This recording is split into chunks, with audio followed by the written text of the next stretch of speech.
大家好啊，又係我李家國新界新年井啊。上次有啲同事或者朋友仔就話我支咪有啲回音，其實上次就係因為太夜，秘書放咗工，其實嗰次係開咗咪就冇連結嘅。咁但係今日秘書返工咧，其實而家連結咗，應該就清好多噶啦。咁今日想同大家講啲咩咧？上次同大家講咗一手成交啦，上半年。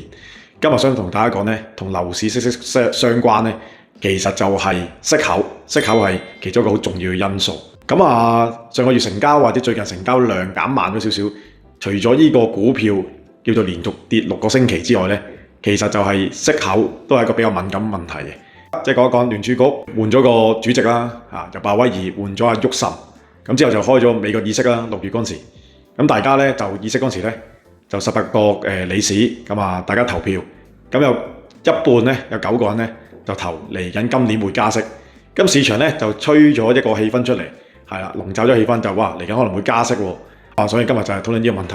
咁而家究竟係嚟緊會加息啊，定係其實嚟緊有機會係減息咧？咁想大家討論下呢個問題啦。咁啊首先聯儲局個主席咧前鮑威爾咧2月嗰陣時咧就知道佢會卸任㗎啦。其實就係特朗普提名嘅。OK， 咁嗰時有新聞講咗啦。咁講啲咩咧？就係特朗普講就話。念㗎啦，減息就冇懸念㗎啦。特朗普話咁佢相信咧，沃什咧都明白總統咧就希望減息嘅。2月幾嘅新聞，咁佢仲會講到咧，特朗普嗰時講咧就話，如果沃什如果表態過係加息嘅意願嘅話咧，佢係唔會得到呢份工嘅。OK， 咁第二咧就係話，我哋利息咧太高啦。特朗普話，其實我哋去減息咧就冇懸念嘅，即係特朗普個 concept 係2月都係想減息嘅。咁被問到咧。沃什會唔會明白總統你希望調低咗利率呢？咁特朗普講啲咩呢？咁佢就話：我認為佢呢就會明白嘅。我覺得佢知道應該點樣做㗎啦。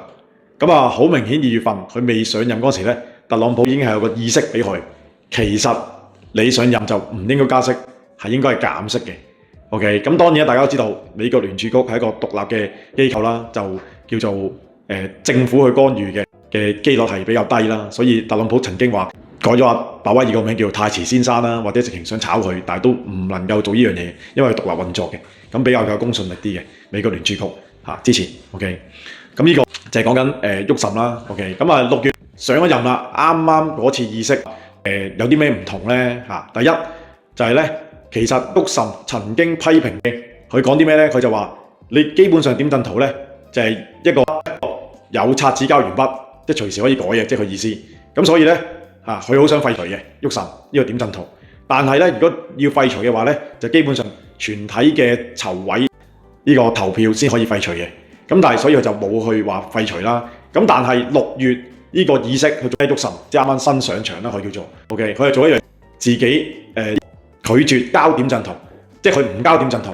即係雖然點陣圖有喺度未廢除，但佢唔交，證明咩咧？即係好簡單，點陣圖嘅公信力咧就微乎其微嘅啫，等於冇公信力咁滯啦。OK， 呢個係佢做咗第一樣嘢啦。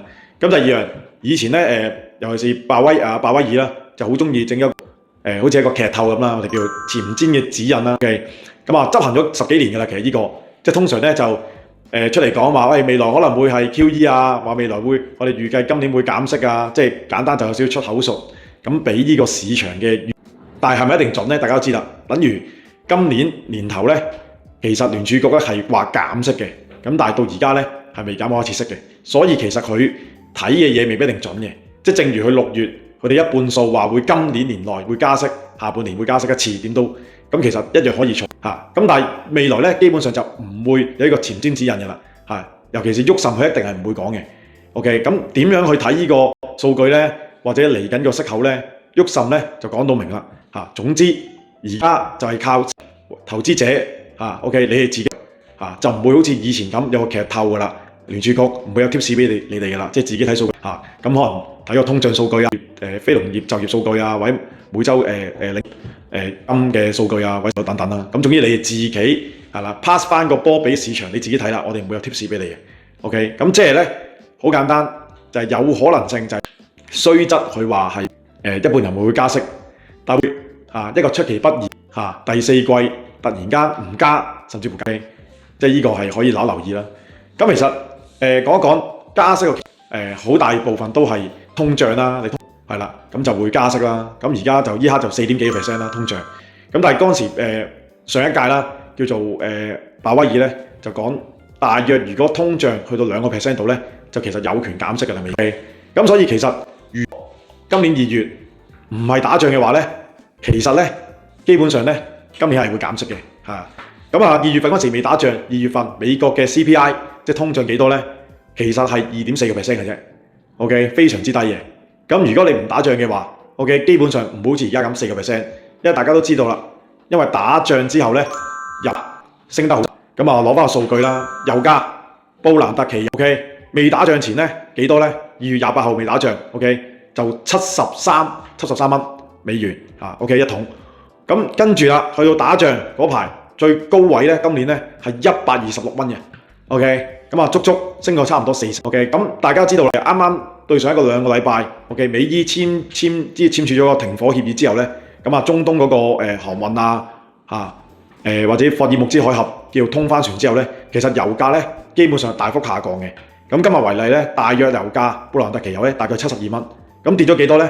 即係53蚊，係啦，同高位跌咗個 percentage 出42.76%。所以咧，其實好通脹係滯後噶嘛，都係。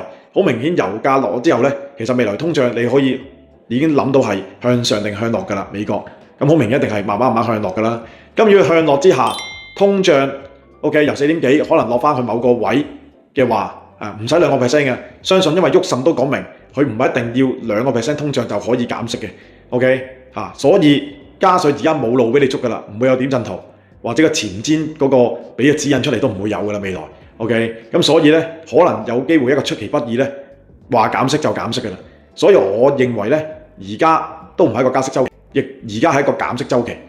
咁所以有兩個比較上名人，施永青先生啦 ，OK， 同埋長江國志佢哋預期咧第4季咧係有機會減息嘅咁所以而家雖然個成交量少咗，但係我哋睇翻個數據咧，睇樓量咧其實係冇少到嘅睇樓量。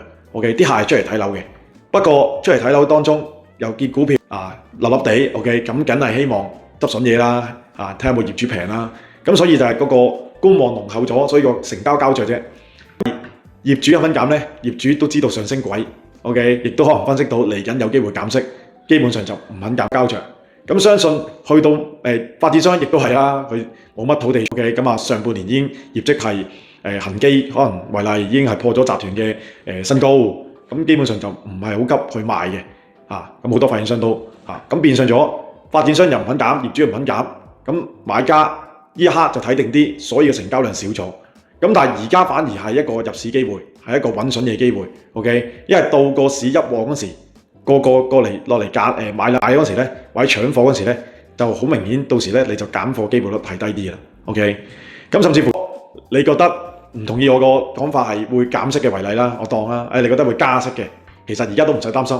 因為銀行有3間銀行，匯豐、恒生、渣打 ，OK， 2.73厘有個按揭3年，匯豐仲可以做到5年添。咁如果你擔心真係擔心嘅，其實你咪用定息咯，啱唔啱？加上而家租金細單位為例，中小型單位起碼都3厘幾，咁而家你借錢只係2.73厘啫，咁變咗你都賺，咁創造到正現金流。咁所以同埋而家嗰個樓價同歷史高位17%都仲有7%啦，同歷史高位。